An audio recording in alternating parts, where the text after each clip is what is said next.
Good afternoon, everybody. My name is Sandra Sheffer, president of the Democratic Women's Club of Greater Broward.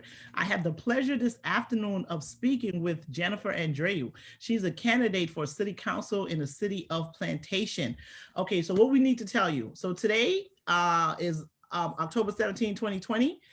If your post office hasn't closed yet, and you're going to mail out your ballot, this is the last day we want you to mail out your ballot because early voting starts on Monday, October the 19th, and it's going to run through November the 1st, 7 a.m. to 7 p.m., 14 days, 12 hours a day. So if you didn't already mail in your vote by mail ballot, we want you to drop it off to one of the 20 locations. I think it's about 20 locations, early voting sites in Broward County. Go drop it off. It's only going to take a few minutes. If the line's not long, just go in and make sure your vote is counted. But we if you absolutely cannot go out and you need to mail in your ballot, we really wanted you to get that done today. If not, go drop it off at an early voting site, and you're able to go on the browardsoe.org and track your ballot. Okay, so but at the end of the day, we want to make sure you vote. We want to make sure you vote, and we want your vote to count. So if you're doing the vote by mail still, make sure you put your signature is correct on there, and put a phone number and an email address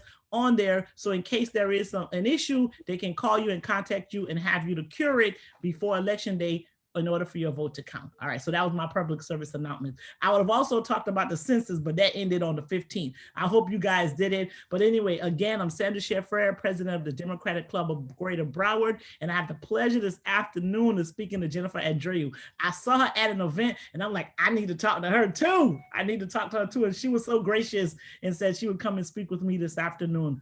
So introduce yourself. Thank you, Sandra, for having me. It is an honor. I have seen your interviews. You have been interviewing all the A-list members. So I'm excited to be with you this afternoon. Thank you for the opportunity. My name is Jennifer Andreu, and I am a candidate for Plantation City Council Group 3. I'm running for Plantation City Council because I have been a resident here in the city for 38 years. I love it here. I've grown up here. I went to Plantation Elementary, Plantation Middle, and Plantation High School. So I am a homegrown candidate, and I'm raising my family here. I have 2 children, my husband, and we have purchased our third home and our forever last home here in Plantation. And we love the city, and we want our children to flourish here. They attend Central Park Elementary and Seminole Middle. And really, I'm running for the future. I keep saying it. I want the next generation of Plantation residents to have an even better community to thrive in, to grow up in, to live, work, and play. So that's been one of my big platform issues, to make our great city even greater. That's awesome. And so like you said, I've had an opportunity to speak to some people, and I've also now and also before the primary. So I had an opportunity to meet a lot of candidates during this process. Why did you decide to do it? I mean, it's hard. It's hard. It's grueling. People in your business. You're getting unsolicited advice. You're like, but I didn't ask you that. And people are telling you stuff. So why is it that you decided to not only yourself, subject your family to this? Tell us. Sandra, that is so true. And you know what? I didn't even know. People said it would be difficult. I didn't know. I compare it to raising children and planning a wedding. You hear that it's difficult, but until you walk the walk, you don't realize how difficult it is. And then put COVID on top of that and, multiply it by 2. But let me tell you, it has been the most rewarding experience, one of the most rewarding of my life, outside of my family and all of those true events that warm my heart. But I have learned so much. I've made a few mistakes, right? I fell a couple of times. I had to brush myself off and get back up, but I have loved every part of it. And I realized, I already knew I'm an extrovert. I love people. So walking and canvassing, just if I could only do that. Like, I love it. I've walked and we've delivered over 8,000 door hangers. I love it. I love meeting the residents. I've met people that I probably never would have met otherwise. I've learned more about my city than I thought. I knew everything. Being here almost 40 years, I've gone to parts of the city that I had never even ventured to, these little cul-de-sacs, going in the back of Country Club and seeing all of the back of the backup areas, things I never knew existed. It's been so rewarding. And it really, I told someone yesterday, it has restored my faith in humanity because I've met people who have been so kind, so warm. They want to have conversations about race, about policing, everything that's in the media right now, about the budget, right? And so it's been the best experience. I don't know if I would do it again, but I'm glad I did it this time. But you're gonna win and you're gonna do it again because you're gonna try to get reelected, right? That's why you're gonna do it again. We'll see when we get to when we cross that stage.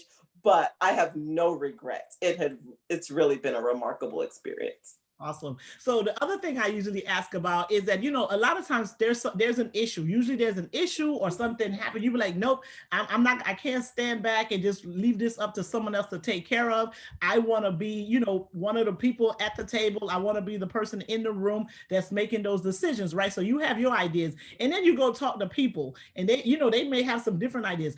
Are some of the reasons you wanted to run the same as what the people want to see happen in the city of Plantation? And if not, how are you going to reconcile those? I think they are. So a lot of the reason, there were several reasons, right? Of course, everything happening in our city. Our city is really going through some dramatic changes right now. And so I said, I want to be a part of hopefully making the decisions in terms of policy surrounded by the city. And then we needed diversity. City of Plantation was established in 1953. We have never, since 1953, had any Black or brown representation on the council. And I said, we can't continue like this. It's 2020. We have to do better. The citizens deserve better. 45% of our residents are minorities. And then we've never had any representation. So I grew up in Park East. My father's still in the house that I grew up in since 1979. And that community, there have been people from that community, great people who have run before unsuccessfully. They want representation on the east side of the city. So I want to represent everybody, but I've been very vocal about it. I want to represent the east side. I want to represent Park East. I want to represent Country Club. From there, all the way out to the West as well, right? I want to be everybody's representative, but I'm particularly going to go in there and make sure I'm at their HOAs, that I communicate what's happening around the city with them. They will hear from me constantly. I told them they can meet me every Sunday at Dutch Pot. I'm there getting my porridge every Sunday. So we have town halls right in the parking lot at Dutch Pot, and I love it. And that's what I want to do. It's one of the reasons I ran. I just want to, I want to have a voice, like you said, a seat at the table, and then not just a seat at the table, bring some other people along to sit at the table with me. Because again, I've attended council meetings last year, very few people there, right? Hardly anybody was there. People aren't as invested in what's happening locally. So I've been telling everybody, you're concerned about the top of the ticket, but start at the bottom and work your way up, because it's the local decisions that will affect you the most. Absolutely. So I want to get people involved. It's a big part. I really want to start that grassroots movement where I have people in the city of Plantation attending the council meetings and getting involved at a local level in the decision-making process. Right. And that's absolutely important. It's actually even more important now, right? Because we have a federal government who don't really want to do that much for the people, right? And then we have a governor who picks and chooses what he wants to do and who he wants to do it for. And so if you can't rely on them, and then on top of that, your local officials are the ones that make decisions about your day-to-day, right? Like, about whether or not that pothole's getting fixed, or they're going to add a bump to the street, like that water that's coming out the faucet, if it's clean, when they picking up your garbage. It's your local people that, the president ain't making that decision, the governor's not making that decision. It's the local folks that's making that decision, right? And on top of that, we're in the middle of a pandemic, and you said that affected your ability to campaign. So now there's going to be a whole bunch of budget issues, right? Like the monies, you may not get no more CARES Act money. They can't even vote on the second round of that. So you're going to need people in those positions that's going to be able to figure out how to make the amount of money they have work and provide services for everyone in that community. Do you bring a skill set that you think will help you with that? And is that something that you also think is important and that the people need to know about? Absolutely. So, because I have been a public servant since 1993, I've been working for Miami-Dade County Public Schools. I'm the assistant superintendent for equity and diversity. I work with small, local, minority, women, and veteran-owned businesses to do business with the school district. And all of my time with Miami-Dade County Public Schools has prepared me for this. So I did 7 years as the budget and personnel director for 90 schools. So I am a budget guru. I will find that dollar and I will stretch that dollar. I also did grant writing. I've worked on several grants and been successful in obtaining hundreds of thousands of dollars. And I think that's something that our city needs to do a better job of, getting some of the grant dollars that could be available to help us, especially like you said, during this pandemic. I have experience with personnel, with labor relations and negotiating contracts, because we have several contracts that will come before the council in the next 4 years. So I also have a lot of expertise in that area, procurement, because I'm very big on spending our dollars locally, and what I've been noticing as I've been campaigning, people are saying what they think the residents want to hear, but we need to back that up with our actions, Sandra. And that's what I'm about. I talk the talk, I walk the walk. And I think people are tired of the games, and that's what's turned people off from politics, all that political rhetoric. They want to see real people being honest and transparent with them. And that is what I'm offering the residents. My yes is my yes, my no is my no. And I will stick to that and be truthful about that. What we have the ability to do, I will do. I will go the extra mile. And what we can't do, I will tell them that's not feasible. And Right. so I think that, I have those experiences, great customer service. That's also something we hear all the time on social media. People are yearning for an answer. Sometimes they're emailing and they don't even get a response back. That's Mhm. horrible. So I told people I answer every email, every phone call, as you know, because you and I have been in Yes, contact. I do I will know. get back to you within 48 hours or less. Yes. So and everybody who's worked with me knows that about me. I don't joke around with that email and returning my calls. I'm serious about that. So that's what people want. They want to hear from us. They want to see us out in the community. During the pandemic, we've been feeding people through Feeding South Florida. We've had several food drives at Central Park. I've been there. I've been out there feeding the families that so desperately need help. So that's the kind of council member that they will have in me. And that's what I'm committed to doing for the next 4 years if they vote me in. Yes. So when they vote you in. But okay. So I you like that. When they vote me in. so you said a couple of things that I want to talk about. You talked about diversity, right? And diversity is important. And I was listening to a panel and someone said diversity was basically like just a. She said, oh, it shouldn't just be because somebody's a different color that they should be on get this position. I'm like, that's not what it is, right? So it's not just the color. There's experience, So diversity is just not just that you're a woman of color. You just bring a totally different perspective. You lived on a different side of town. I live in one of those cities where there's a difference between east and west of the city that I lived in. It shouldn't be that way, but the reality it is, you're right. So, the council member may not have ever had a person that lived on the east side of town. So, they need that representation, right? They may not have had like a woman or something like you need that representation. Maybe they don't have someone that's a working person. They need that representation. So all of this matter, or like a mother or a person with school-age children. All of these are different things. Like you're a wife, a mom, school-age children. You live outside of the city because part of what happens is a lot of us live in cities that we don't work in because we live in cities that don't have a lot of employment opportunities. So we have to go outside or go into downtown or go somewhere else to work. That's an experience too that you're bringing. Like, listen, we should be able to have like an office building here where people could work instead of everybody having to drive 1.5 hours to get into downtown, whatever, every day. Because I travel to downtown Miami. I mean, when things were open, they're opening back up in another week or so. So we're gonna see how that go. Travel. But these are all things that I think important. And I think that's what the real diversity is, because you're a mom, you're a Absolutely. working mom, you have children, school-age children, you're from the different side of town that really didn't have that representation and didn't have that voice. And to me, that's the diversity that I think we Exactly. That's what I've been saying. It's not just that I'm an African American, Caribbean American woman. It's that exactly what you said. I would be the only person on on the council, because I'm the only one running or currently on the council with school-age children.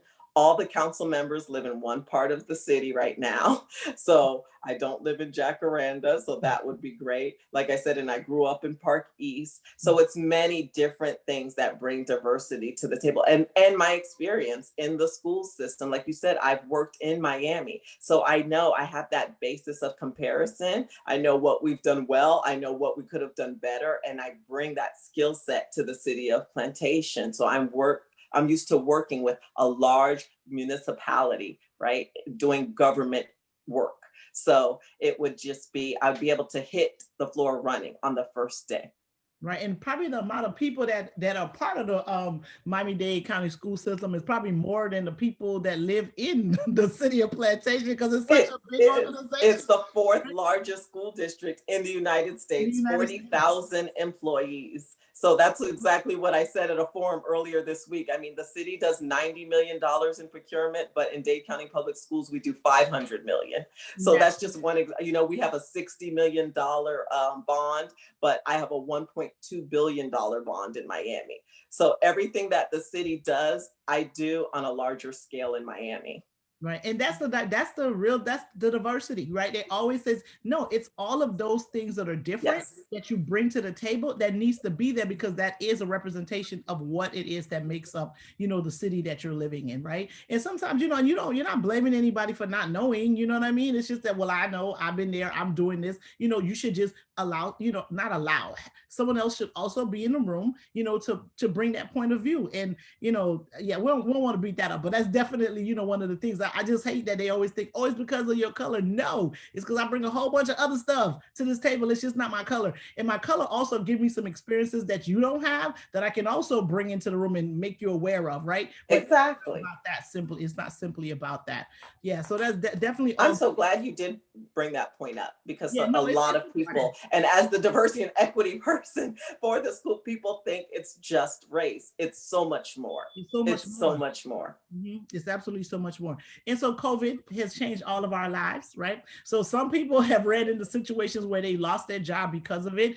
Some things are coming back, slowly but surely. I know some people that live in the area that were restaurant workers, and when all of this happened, they stopped working. They were actually working at 2 different restaurants, went from working 2 places to 0 places, right? That renters can't afford to pay their rent, because if you have no job and no income, and then, we knew what the debacle was with the unemployment system, in the state of Florida, all of these things. So do you know if the city of Plantation already has something in place to help some of the renters, with rental assistance, and possibly, some homeowners are gonna, they mainly have to deal with their bank, but they're also gonna probably need some sort of assistance. Do you know, does Plantation have something? When you're elected council, is that something you would bring up if it's something that a council member has any control or say so in?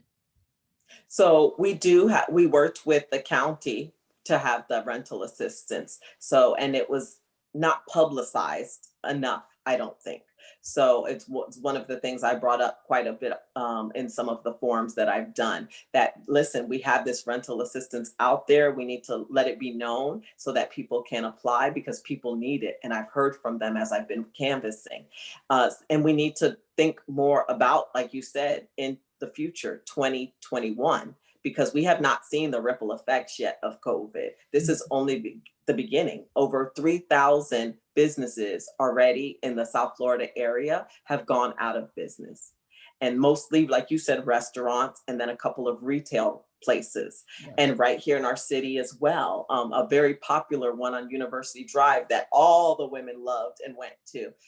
They were already suffering a bit before COVID, and then COVID was the nail in the coffin. So it's real what's happening. And like I said, we haven't seen the ripple effect. So we need to plan more for, I think, 2021, 2022. So far, when I I did meet with our financial director via Zoom. And, so far the city was doing okay, because we were still getting a lot of income from online sales. So we were still getting that reported. But eventually, as people continue, we're going into the holidays, and if people don't have a job, those numbers will dwindle, right? You won't be doing as much shopping this year. So I am concerned. We have a healthy reserve right now. And thank God, Sandra, we have not had a hurricane. Right. So we just need to get past that as well. That's, on the forefront of people's minds as well. So if we can get past that hurdle and not have a storm, I think we'll be okay too, because we do have a healthy reserve. If we have a storm, then that's it. There goes our reserve money. So we need to have some more plans in place. The chamber has been great in working with our small local businesses here in Plantation. They've done a lot. They've done a great campaign to remind people to shop local. We have the signs out reminding people, and code enforcement's been really good too about being more lenient with the outdoor seating and the signage, for people to advertise that they're open. So those are some of the things that we've already done. But again, we need to do more with the grants. We should be offering, mom and pop grants for our businesses, because they need to survive. And a lot of them, like you said, they didn't get that CARES Act money. If you didn't have a good relationship with the banking institutions, that money just went right by you. Right. So there are some things that we can do a better job of. And again, if elected, those are the things I want to work with the staff when elected November 4th. I would like to work, with the mayor, with the other council members and the staff on doing more in terms of getting grant funds, and also making sure that we're getting our fair share from the county. Because I think that's also a missed opportunity. We need to make sure we're getting our fair share from Broward County. Absolutely. And I was going to bring up small business help, but you did say that, right? That there's definitely something that we should do to, assist like small businesses, because sometimes it's just a matter of like, just reduce that rent maybe 30%, or, they might have just need just a little bit more money to get some inventory for someone to get something, because shipping gets expensive, right? And we had all this delay with the mail, and, just a little bit might have been able to go like a long way. So yes, definitely. Yes. Some help for the small businesses. So development, right? So that's another thing that's happening.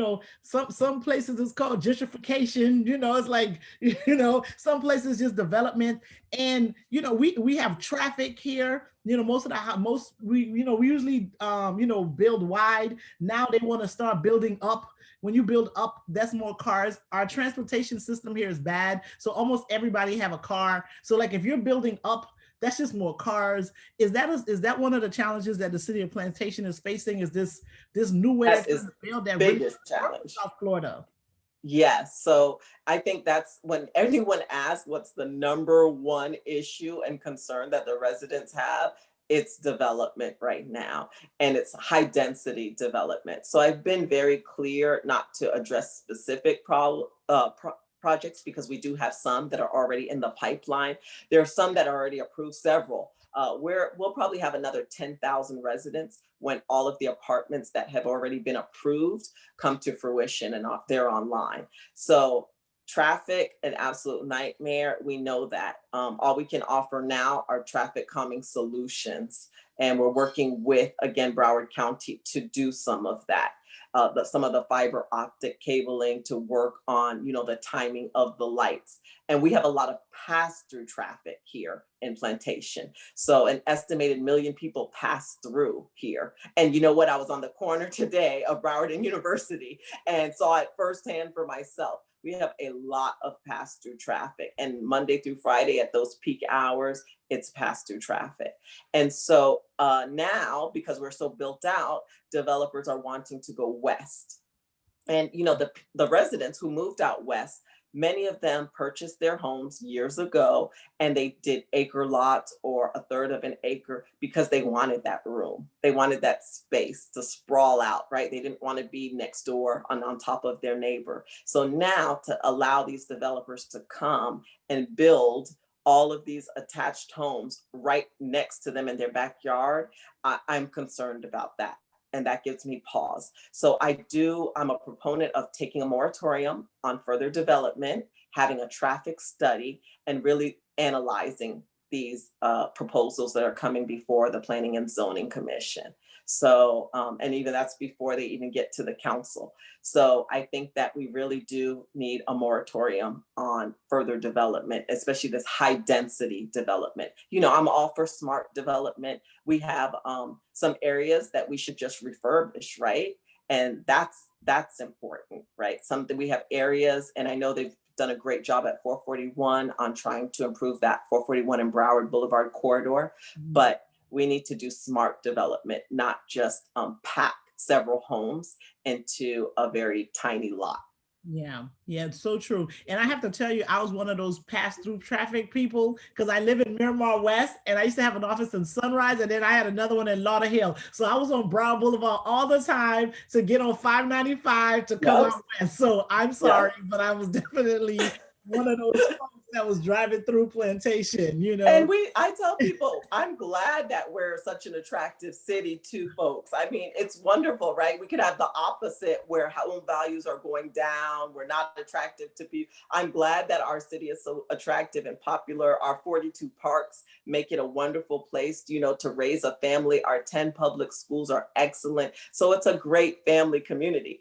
But you know, there's a point where it's a saturation point. So sometimes you have to take a pause and take a further, deeper dive and just review what's getting approved in terms of further development. Office on Fifth Street, and then there was Yes. a little vegan place that I used to Green Wave Cafe. I used to Yep. go there and eat, you know. So I was one of the people that was coming, you know, to have lunch and you know go to the post office. Well, we want your dollars now. Still come over and have lunch. We do. We want your dollars in our community, and that's a small local business. And they're building a brand new. Our bond is building a brand new firehouse right across from that restaurant. So we do want your dollars. Don't leave our community.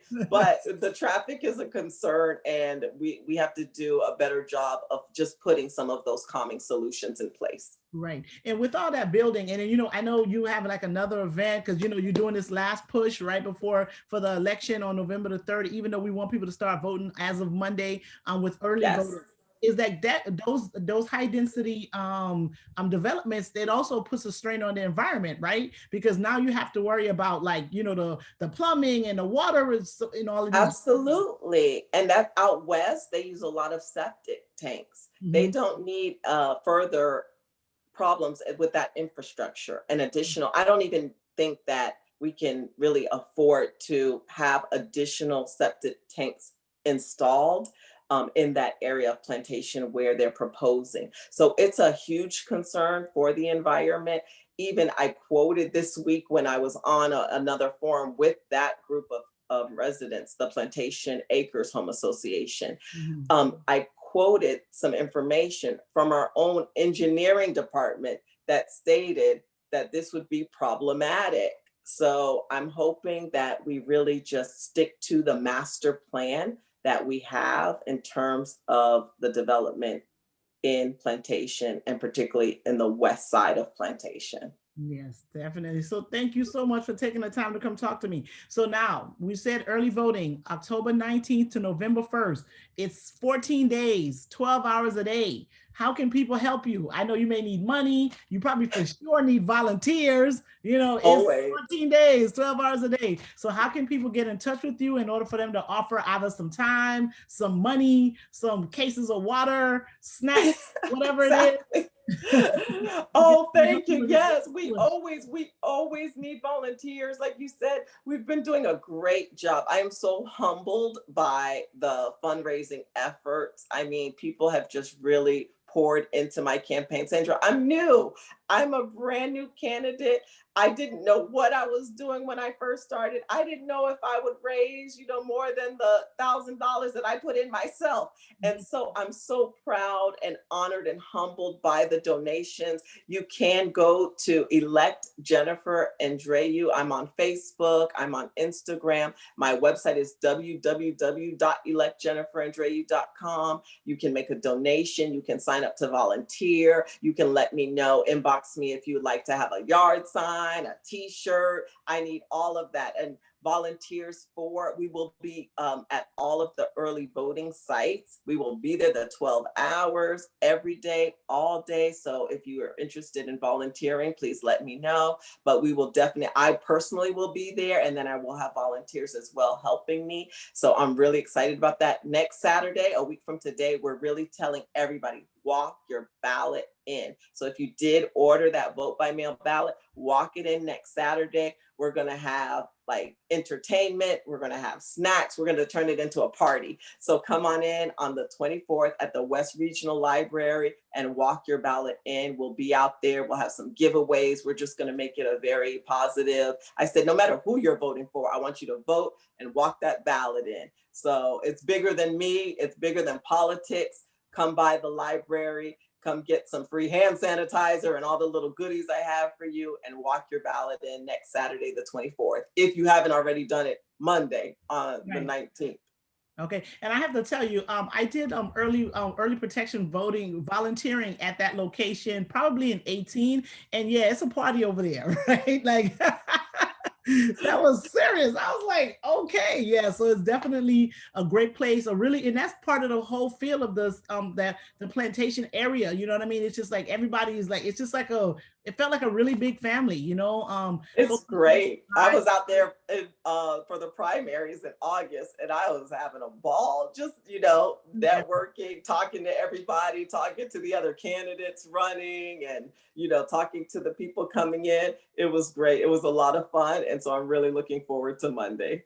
Okay, yeah. So she's going to be on Monday. So she needs you to volunteer. Elect JenniferAndreu.com, Facebook, Twitter, Instagram, all of that. And all of that. She's going to need you. It's 14 days, 12-hour days of early voting, starting Monday, October the 19th through November the 1st. We have the second off, just to kind of recover. So on the 3rd, right back at it, 7 o'clock in the morning. That's the last opportunity you have to vote for her. You need to start. You should have voted already. If you didn't, you can go in person starting on Monday, October the 19th. Okay. Yes.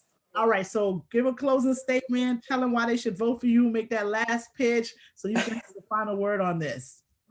Well, if you want new energy and you want just some new ideas, a fresh perspective on the council, somebody with experience, somebody who is invested in this community, who's passionate about servant leadership, I will ask for your vote before or on November 3rd, Jennifer Andreu, Plantation City Council, Group 3.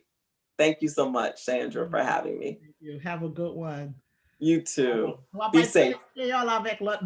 Right? So I just said that because I know you have an interview on a Haitian radio station. I was like, so you're going to go speak Creole to the... Yes, will you help me get my accent together, Sandra? Yes. So just tell them sac passe and then you're in. That was a good icebreaker. Yes. Thank you for everything that you do for the community. It's appreciated. Thank you so much. Okay, bye-bye. All right, bye-bye.